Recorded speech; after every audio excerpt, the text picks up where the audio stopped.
ชินนาวงศารามรุ่งเรืองรองส่องแสงพระธรรมสุดเลิศล้ำผู้ถิ่นธานีผู้คนไกลไกลรวมเติมบารมีด้วยศรัทธานำพาชีวีให้ลูกมีสุขีเรื่อยมา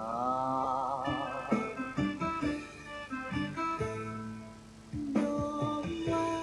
องค์พระครูอภิรักษ์ชินวงศ์ท่านผู้คอยหนุนนำดำรงจิตจะลงพระศาสนาบุญบารมีศาสตร์ส่องสีปกป้องภาราสั่งสอนธรรมเหล่าปวงศรัทธาเทศนาพ้นวัฏฏะสงสาร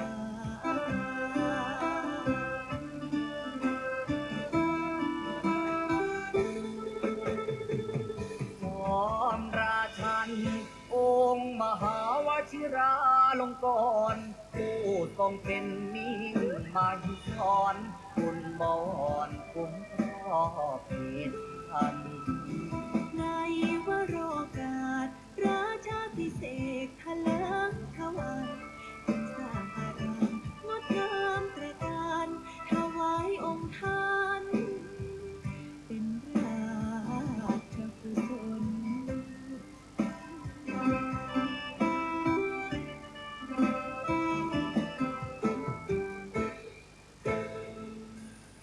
วัดป่าพุทธชินวงศารามกงไกลไกลแส่สองเลือนามทั่วเขตขามต่างทายยินยนต์ศูนย์รวมจิตใจสุดเลื่อมใสในดวงกมลของศรัทธาเหล่าสาธุชนสุขเลิศล้นบ่มีใดปาน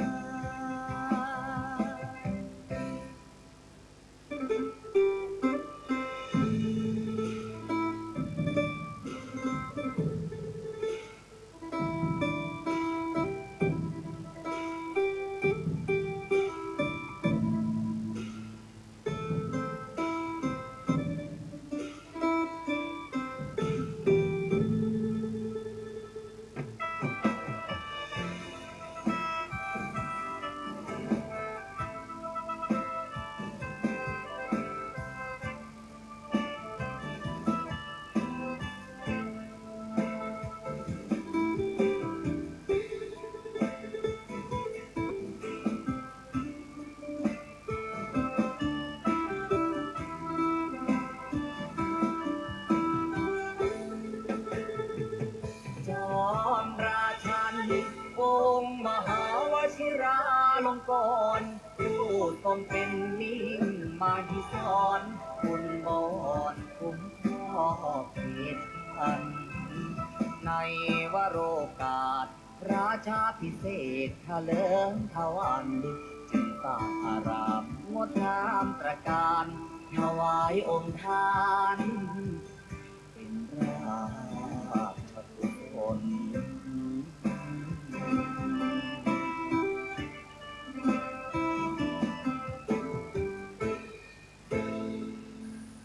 ถึง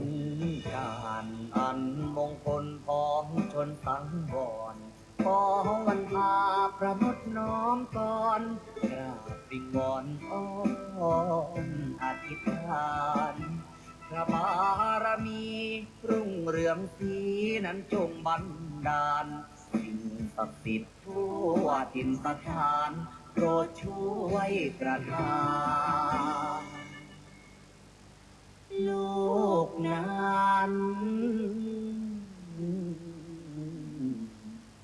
ร่มเย็น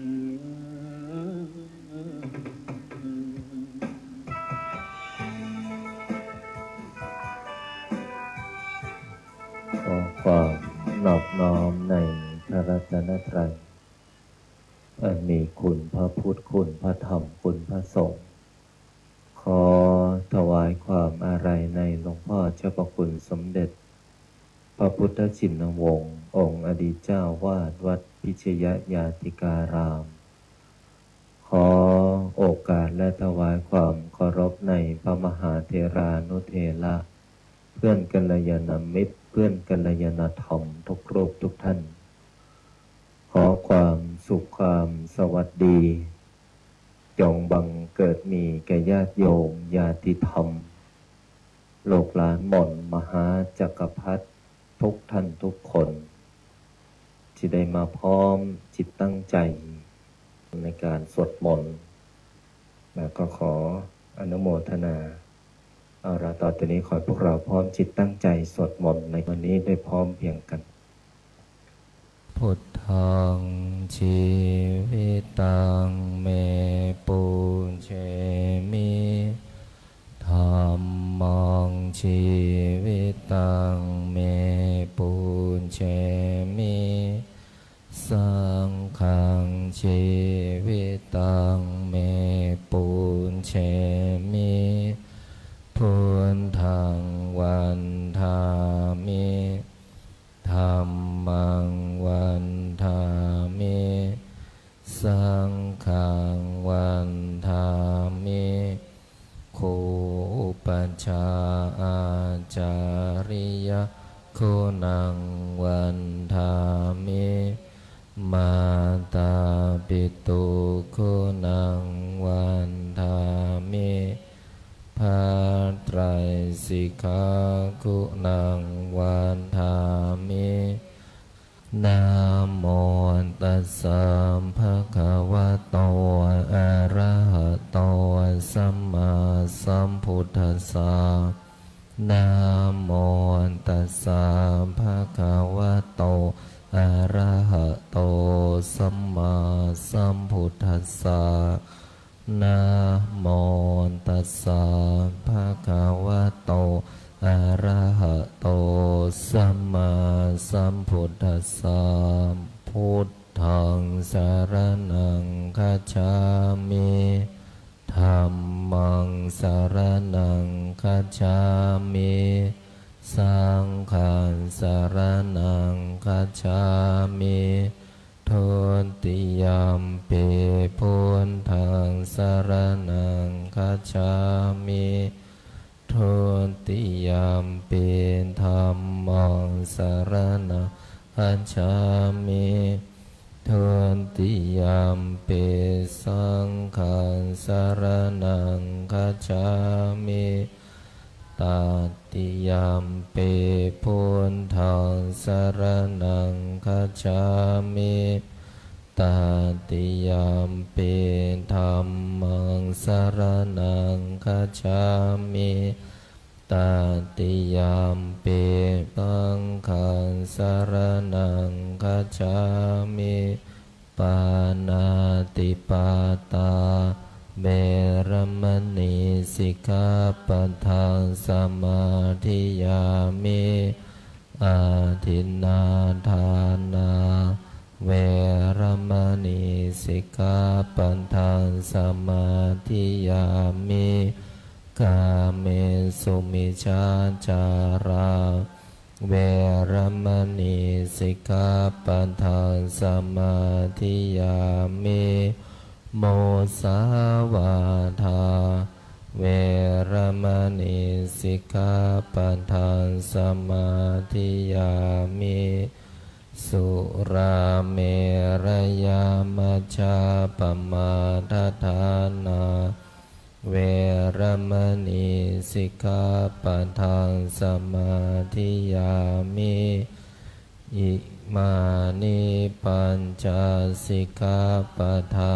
นิสมาธิยามิอิมานิปัญจสิกขาปะทานิสมาธิยามิอิมานิปัญจสิกขาปะทานิสมาธิยามิสีเล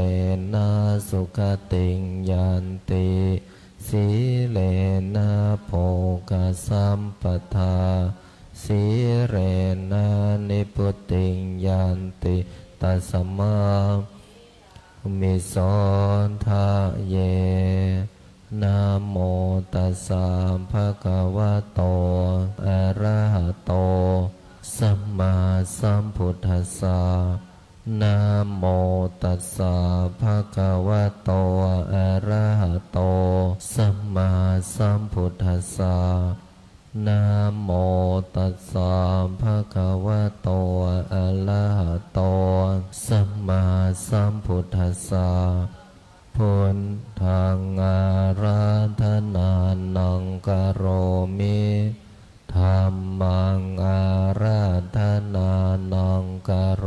มิสังฆังอาราธนานังกโรมินะโมโพธิสัตโตอาคันติมายาอิติภควานะโมโพธิสัตโตอาคันติมายาอิติภควานะโมโพธิสัตโตอาคันติมายาอิติภควานะโมโพธิสัตโตพรหมปัญโยนะโมโพธิสัตโตพรหมปัญโยนะโมโพธิสัตโตพรหมปัญโยโยโทโสโมหะจิตเตนาพุทธสมิงปาปะกะโตมายากามะทะเมกะตังโทสังสัพพะปะปังวินาศสันโตโยโทโสโมหะจิตเตนาธัมมะสมิงปาปะกะโตมายากามะทะเมกะตังโทสังสัพพะปะปังวินาศสันโตโยโทโสโมหะจิตเตกัสสมิงปาปะกะโตมายากามะทะเมกะตังโทสังสัพพะปะปังวินาศสันโตนะโมตัสสะภะคะวะโตอะระหะโตสัมมาสัมพุทธัสสะนะโมตัสสะภะคะวะโตอะระหะโตสัมมาสัมพุทธัสสะนะโมตัสสะภะคะวะโตอะระหะโตสัมมาสัมพุทธัสสะนะโมพุทธายะพระพุทธไตรรัตนญาณมณีโนภาลันสิสหัสสสุธรรมาพุทโธธรรมโมสังโฆยานถาพุทโมนาพุทธบูชาธรรมบูชาสังฆบูชาอาคิทานังวารังคันทังสิวารินจมหาเถลังอาหังวันทามิทุระโตอาหังวันทามิธาตุโยอาหังวันทามิสัพพะโตพุทธานธรรมสังฆปุญเชมินะโมพุทธายะพระพุทธไตรรัตนญาณมณีโนภาลันสิสหัสสสุธรรมาพุทโธธรรมโมสังโฆยานถาพุทโมนาพุทธบูชาธรรมบูชาสังฆบูชาอาคิทานังวารังคันทังสิวารีจมหาเถลังอาหังวันทามิทุระโตอาหังวันทามิธาตุโยอาหังวันทามิสัพพะโตพุทธานธรรมสังฆปุญเชมิ นะโมพุทธายะพระพุทธไตรรัตนญาณมณีนพรัตน์สิสหัสสุธรรมาพุทโธธรรมโมสังโฆยานถาพุทโมนาพุทธาบูชาธรรมบูชาสังฆบูชาอาคิทานังวะรังคันทังสิวารีจมหาเทลังอาหังวันทามิธุระโตอาหังวันทามิธาตุโยอาหังวันทามิสัพพโตพุทธาธรรมสังฆาปุญเชมินะโมพุทธายะพระพุทธไตรรัตนญาณมณีนพรัตน์สิสหัสสุธรรมาพุทโธธรรมโมสังโฆยะถาพุทโมนาพุทธาบูชาธรรมบูชาสังฆบูชาอาคิทานังวะรังคันทังสิวาริจมหาเทลังอาหังวันทามิธุระโตอาหังวันทามิธาตุโยอาหังวันทามิสัพพโสพุทธาธรรมสังฆาปุญเชมินะโมพุทธายะพระพุทธไตรรัตนญาณมณีนพรัตน์สิสหัส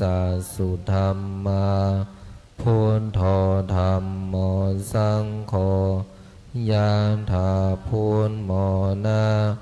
พุทธาบูชาธรรมบูชาสังฆบูชาอาคิทานังวะรังคันทังสิวาริจมหาเทลังอาหังวันทามิธุระโตอาหังวันทามิธาตุโยอาหังวันทามิสัพพโตพุทธาธรรมสังฆาปุญเชมินะโมพุทธายะพระพุทธไตรรัตนญาณมณีนพรัตน์สิสหัสสุธรรมาพุทโธธรรมโมสังโฆยะถาพุทโมนาพุทธาบูชาธรรมบูชาสังฆบูชาอาคิทานังวะรังคันทังสิวาริจมหาเทลัง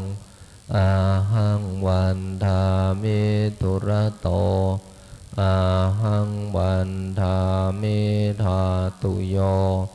อาหังวันทามิสัพพโสพุทธาธรรมสังฆาปุญเชมินะโมพุทธายะพระพุทธไตรรัตนญาณมณีนพรัตน์สิสหัสสุธรรมาพุทโธธรรมโมสังโฆยะถาพุทโมนาพุทธาบูชาธรรมบูชาสังฆบูชาอาคิทานังวะรังคันทังสิวาริจมหาเทลังอาหังวันทามิธุระโตอาหังวันทามิธาตุโย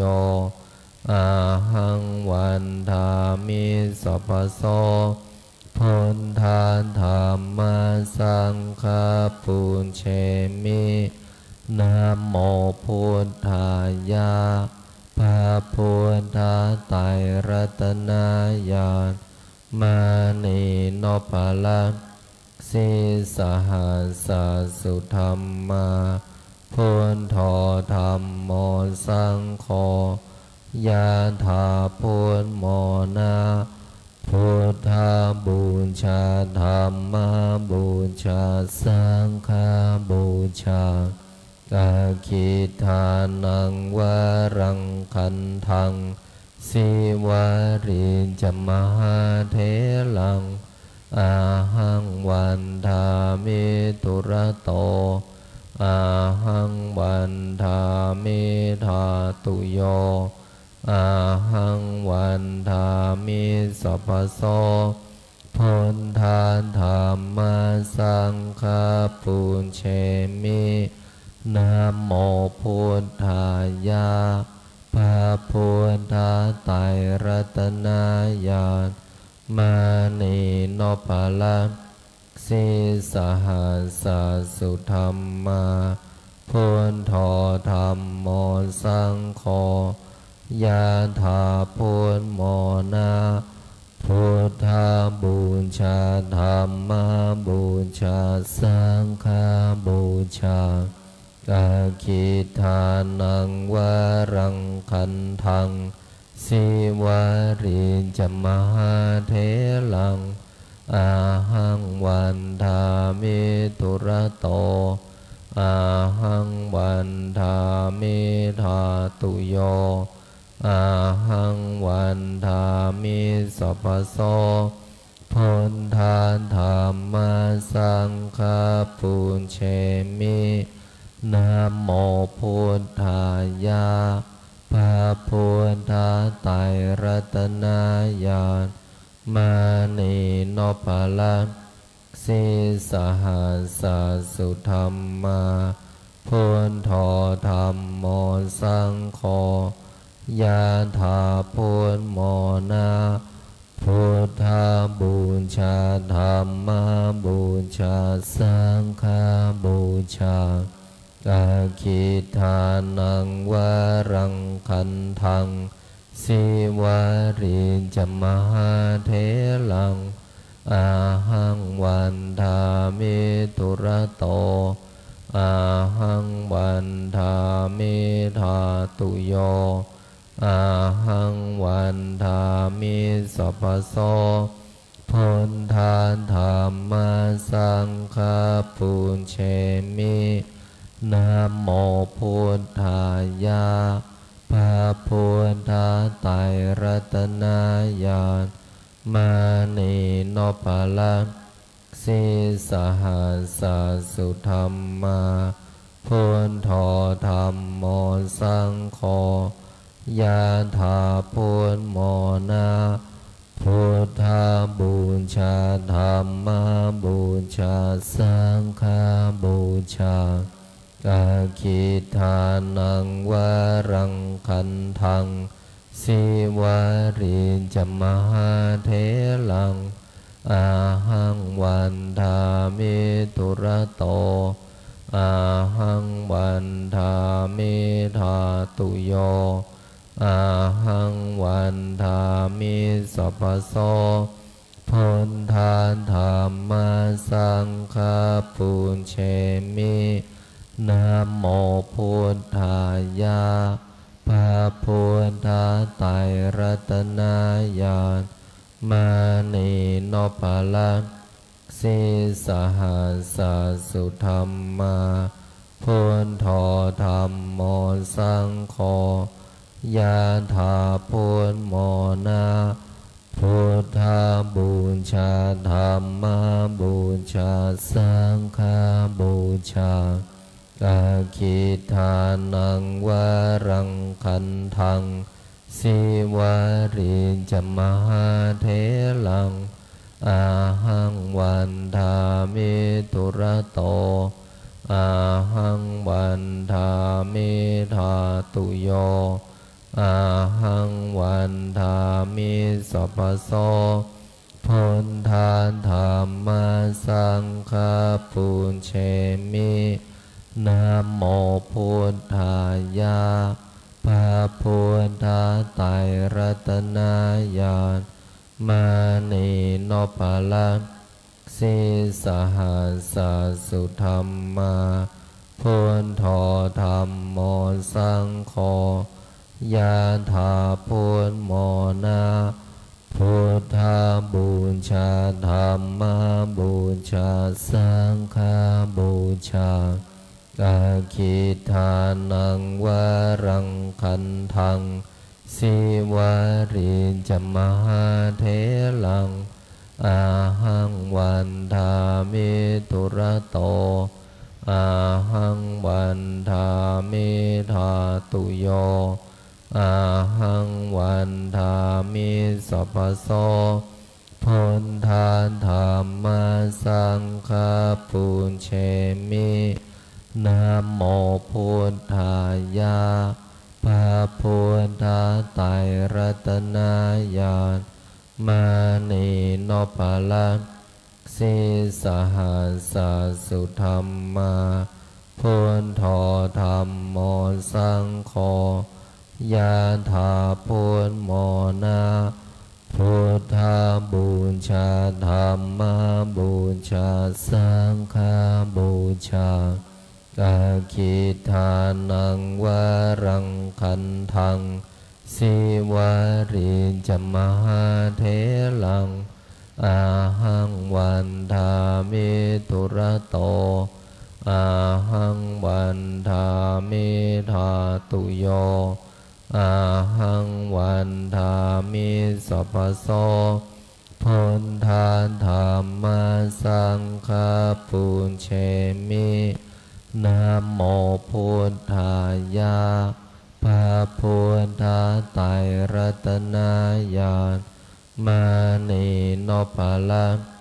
สิสหัสสุธรรมาพุทโธธรรมโมสังโฆยะถาพุทโมนาพุทธบูชาธรรม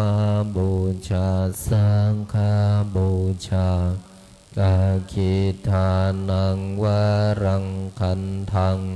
สิวาริจมหาเถลังอาหังวันทามิตุระโตอาหังวันทามิธาตุโย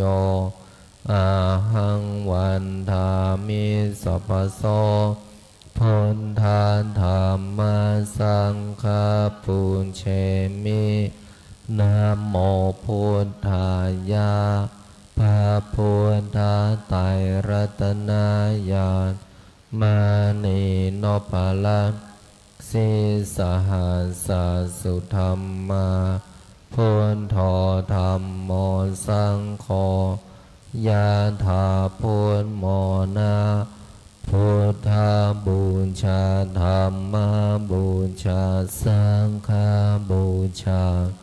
อาคิทานังวรังคันทังสิวาริจมหาเถลังอาหังวันทามิตุระโตอาหังวันทามิธาตุโยอาหังวันทามิสัพพโสพุทธาธรรมสังฆปุญเชมินะโมพุทธายะพระพุทธไตรรัตนญาณมานีโนปะละสิสหัสสุธรรมาพุทโธธรรมโมสังโฆยะถาพุทโมนาพุทธบูชาธรรมบูชาสังฆบูชาอาคิทานังวรังคันทังสิวาริจมหาเถลังอาหังวันทามิตุระโตอาหังวันทามิธาตุโยอาหังวันทามิสัพพโสพุทธาธรรมสังฆปุญเชมิ นะโมพุทธายะพระพุทธไตรรัตนญาณมานีโนปะละสิสหัสสุธรรมาพุทโธธรรมโมสังโฆยะถาพุทโมนาพุทธาบูชาธรรมบูชาสังฆบูชาอาคิทานังวารังคันทังสิวาริจมหาเถลังอาหังวันทามิตุระโตอาหังวันทามิธาตุโยอาหังวันทามิสัพพโสพุทธาธรรมสังฆปุญเชมินะโมพุทธายะพระพุทธไตรรัตนญาณมานีโนภาลันสิสหัสสุธรรมาพุทโธธรรมโมสังโฆยะถาพุทโมนาพุทธาบูชาธรรมบูชาสังฆบูชาอาคิทานังวารังคันทังสิวาริจมหาเถลังอาหังวันทามิทุระโตอาหังวันทามิธาตุโยอาหังวันทามิสัพพโสพุทธาธรรมสังฆปุญเชมินะโมพุทธายะพระพุทธไตรรัตนญาณมานีโนปะระสิสหัสสุธรรมาพุทโธธรรมโมสังโฆยะถาพุทโมนาพุทธาบูชาธรรมบูชาสังฆบูชาอาคิทานังวารังคันทังสิวาริจมหาเถลังอาหังวันทามิทุระโตอาหังวันทามิธาตุโยอาหังวันทามิสัพพโสพุทธาธรรมสังฆปุญเชมินะโมพุทธายะพระพุทธไตรรัตนญาณมานีโนปะระสิสหัสสุธรรมาพุทโธธรรมโมสังโฆยะถาพุทโมนาพุทธาบูชาธรรมบูชาสังฆบูชาอาคิทานังวารังคันทังสิวาริจมหาเถลังอาหังวันทามิทุระโตอาหังวันทามิธาตุโยอาหังวันทามิสัพพโสพุทธาธรรมสังฆปุญเชมินะโมพุทธายะพระพุทธไตรรัตนญาณมานีโนปะละสิสหัสสุธรรมาพุทโธธรรมโมสังโฆยะถาพุทโมนาพุทธาบูชาธรรมบูชาสังฆบูชาอาคิทานังวารังคันทังสิวาริจมหาเถลังอาหังวันทามิทุระโตอาหังวันทามิธาตุโยอาหังวันทามิสัพพโสพุทธาธรรมสังฆปุญเชมิ นะโมพุทธายะพระพุทธไตรรัตนญาณ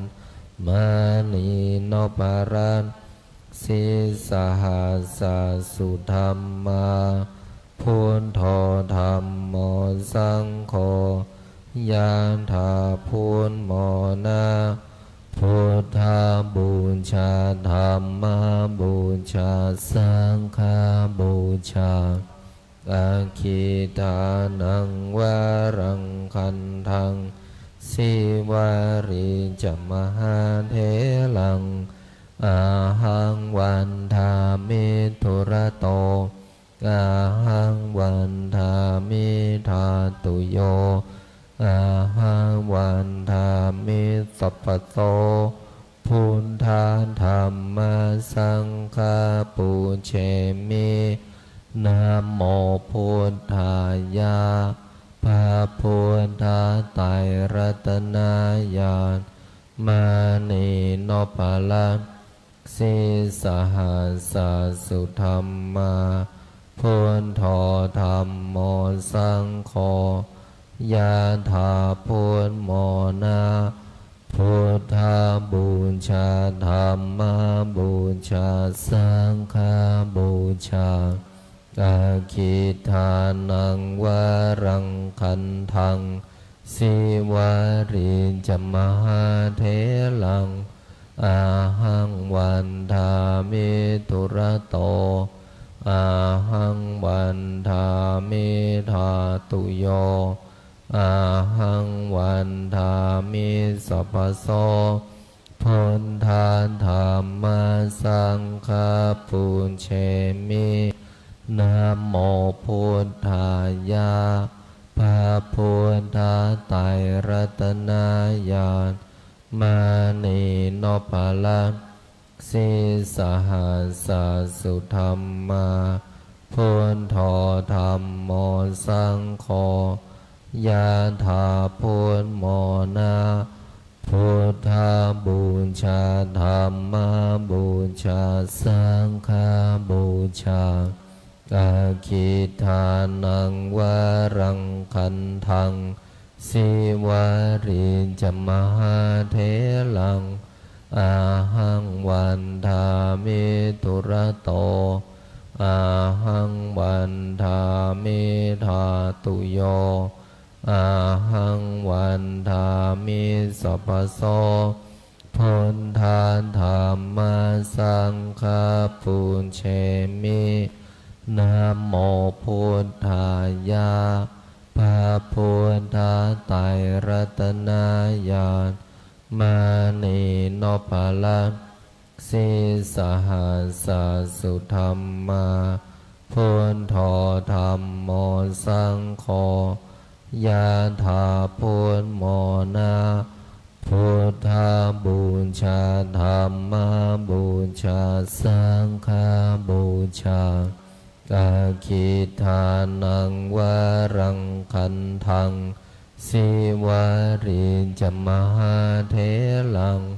อาหังวันทามิทุระโตอาหังวันทามิทาตุโยอาหังวันทามิสัพพโสพุทธาธรรมสังฆาปุเชมินะโมพุทธายะพระพุทธไตรรัตนญาณมานีนพรัตน์สิสหัสสุธรรมาพุทโธธรรมโมสังโฆยะถาพุทโมนาพุทธาบูชาธรรมบูชาสังฆบูชาอาคิทานังวารังคันทังสิวาริจมหาเถลัง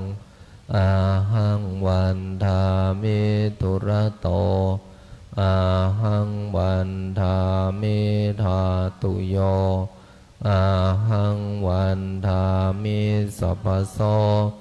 พุทธาธรรมสังฆาปุเชมิ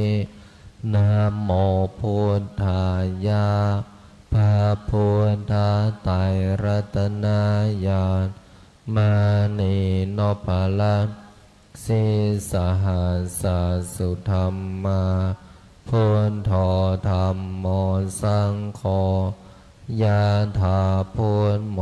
นาพุทธบูชาธรรมบูชาสังฆบูชาอาคิทานังว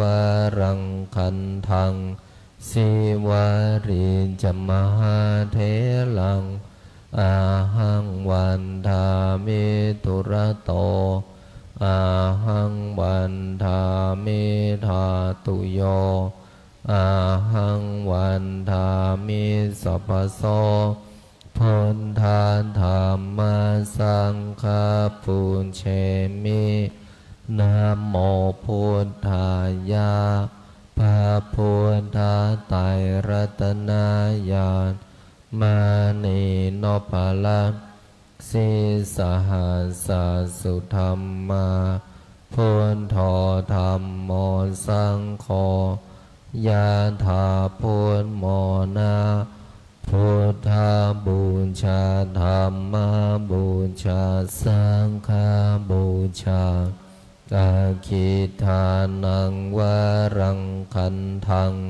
สิวาริจมหาเถลังอาหังวันทามิตุระโตอาหังวันทามิธาตุโย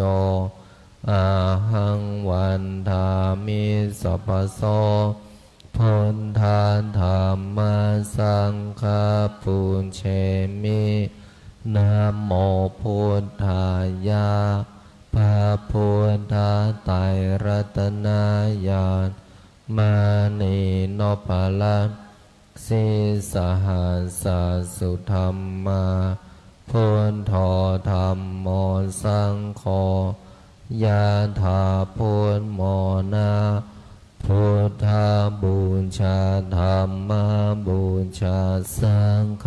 บูชาอาคิทานังวรังคันทัง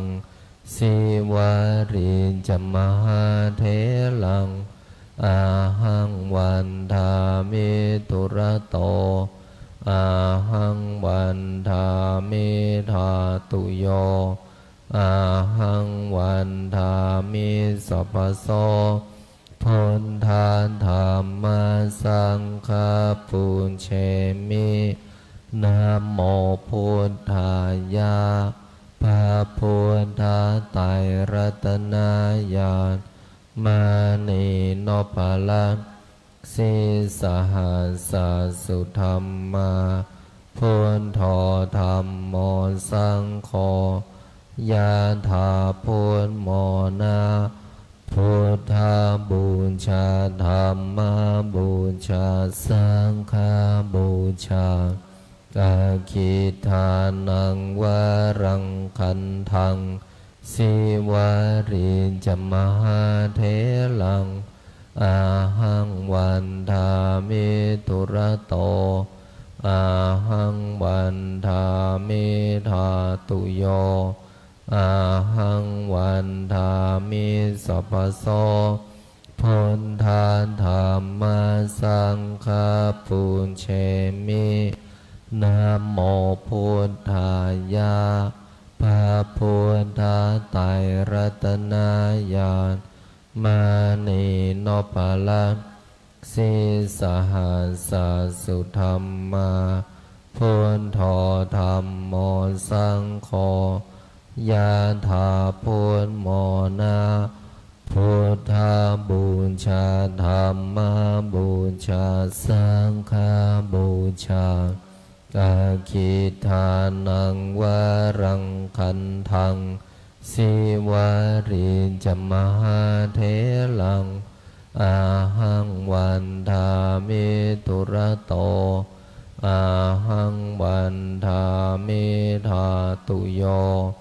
อาหังวันทามิสัพพโส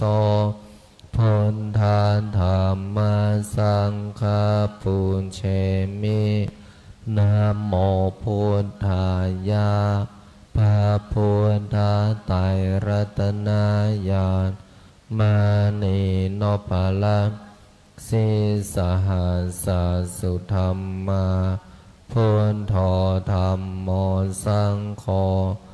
ยะถาพุทโมนาพุทธ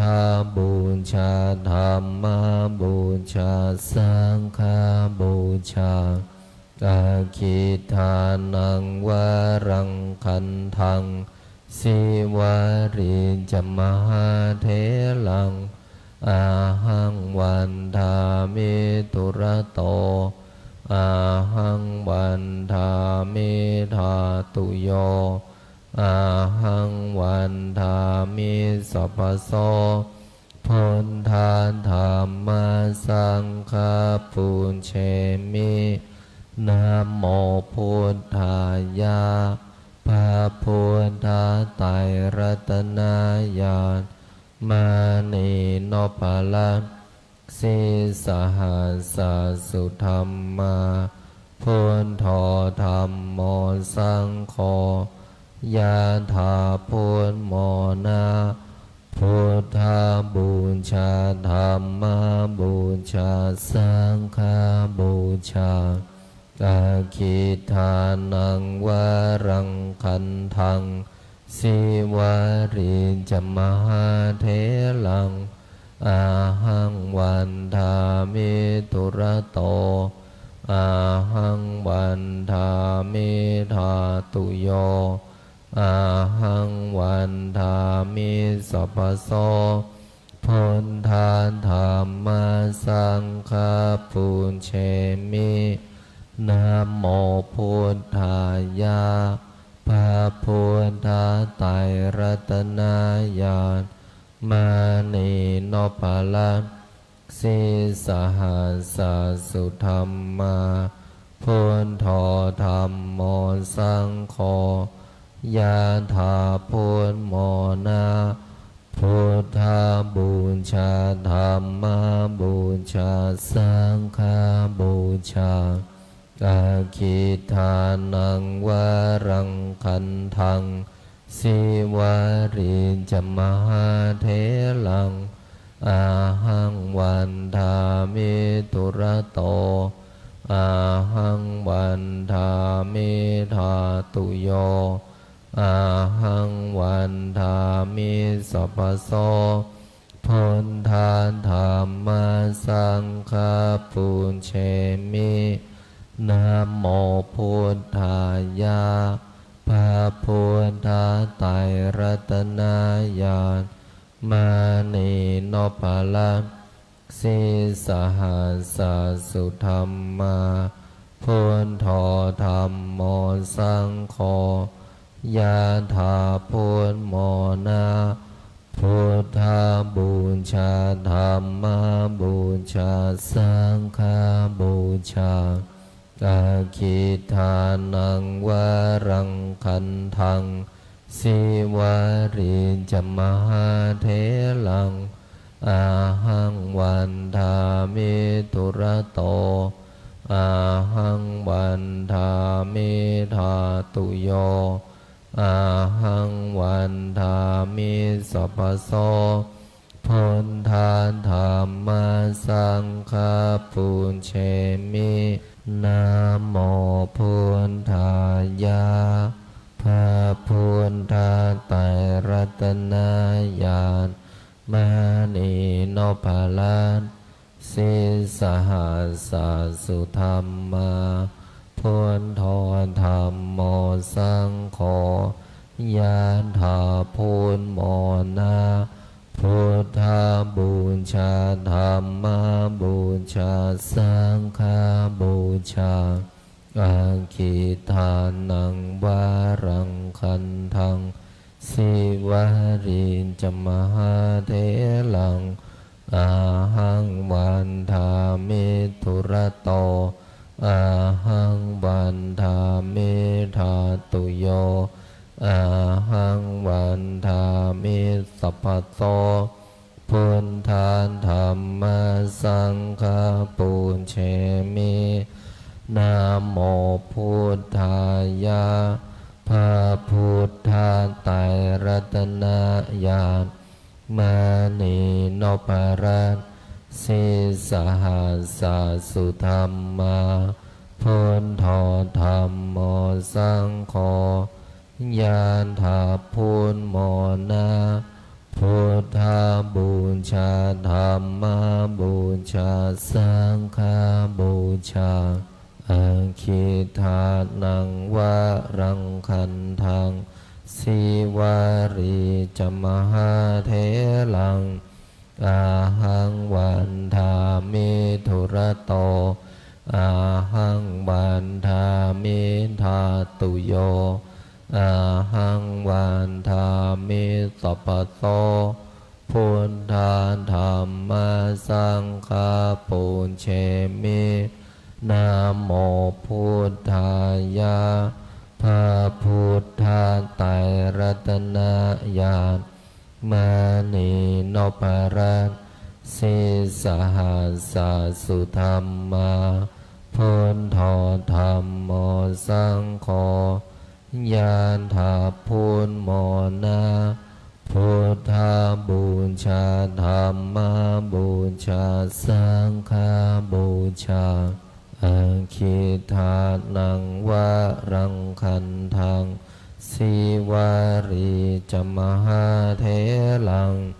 อาหังวันทามิธุระโตอาหังวันทามิทาตุโยอาหังวันทามิสัพพโตพุทธาธรรมสังฆาปุญเชมินะโมพุทธายาพระพุทธไตรรัตนญาณมานีนพรัตน์สิสหัสสสุธรรมาพุทโธธัมโมสังโฆญาณถาพุทโมนาพุทธาบูชาธรรมบูชาสังฆบูชาอาคิทานังวะรังคันทังสิวารีจมหาเทลังอาหังวันทามิธุระโตอาหังวันทามิทาตุโยอาหังวันทามิสัพพโสพุทธาธรรมสังฆาปุญเชมินะโมพุทธายาพระพุทธไตรรัตนญาณมานีนพรัตน์สิสหัสสสุธรรมาพุทโธธัมโมสังโฆญาณถาพุทโมนาพุทธาบูชาธรรมบูชาสังฆบูชาอาคิทานังวะรังคันทังสิวารีจมหาเทลังอาหังวันทามิธุระโตอาหังวันทามิทาตุโยอาหังวันทามิสัพพโตพุทธาธรรมสังฆาปุญเชมินะโมพุทธายาพระพุทธไตรรัตนญาณมานีนพรัตน์สิสหัสสสุธรรมาพุทโธธัมโมสังโฆญาณถาพุทโมนาพุทธาบูชาธรรมบูชาสังฆบูชาอาคิทานังวะรังคันทังสิวารีจมหาเทลังอาหังวันทามิธุระโตอาหังวันทามิทาตุโยอาหังวันทามิสัพพโสพุทธาธรรมสังฆาปุญเชมินะโมพุทธายะ ระพุทธไตรรัตนญาณมณีนพลันสิสหัสสสุธรรมาพุทโธธรรมโมสังโฆยะถาพุทโมนาพุทธาบูชาธรรมบูชาสังฆบูชาอาคิทานังวะรังคันทังสิวาริจมหาเทลังอาหังวันทาเมตุระโตอาหังวันทาเมธาตุโยอาหังวันทาเมสัพพโตพุทธธรรมสังฆปุญเชมิสัมเพพุทธาสัมเพธัมมาสัมเพสังฆาพลังปัตตาปัจเจกานันจะยังพรังอรหันตานันจะเตเชนาราคัมพันธามิสัมภาโสสัพเพพุทธาสัมเพธัมมาสัมเพสังฆาพระปัตตาปัจเจกานันจะยังพรังอรหันตานันจะเตเชนาราคัมพันธามิสัมภาโสสัมเพพุทธาสัมเพธัมมาสัมเพสังฆาพละปันตาปัญเจกานันจะยังพรังอรหันตานันจะเตเชนาราคัมพันธามิสัมภาโสพุทธังอธิฐามิธัมมังอธิฐามิสั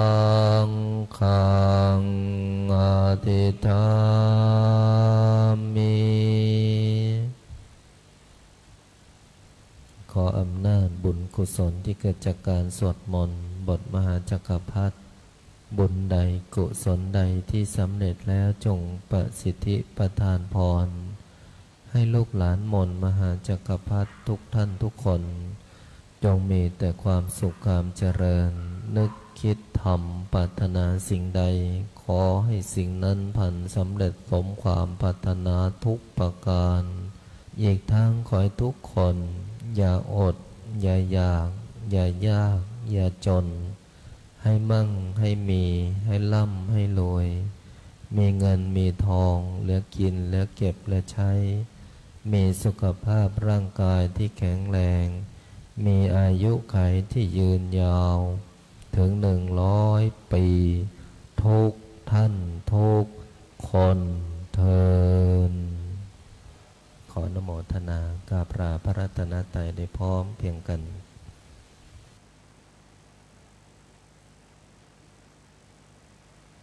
อะระหังสัมมาสัมพุทโธภะคะวาพุทธังภะคะวันตังอภิวาเทมิสวากขาโตภะคะวะตะธัมโมธัมมังนามัสสามิสุปฏิปันโนภะคะวะโตสาวกสังโฆสังฆนามามิ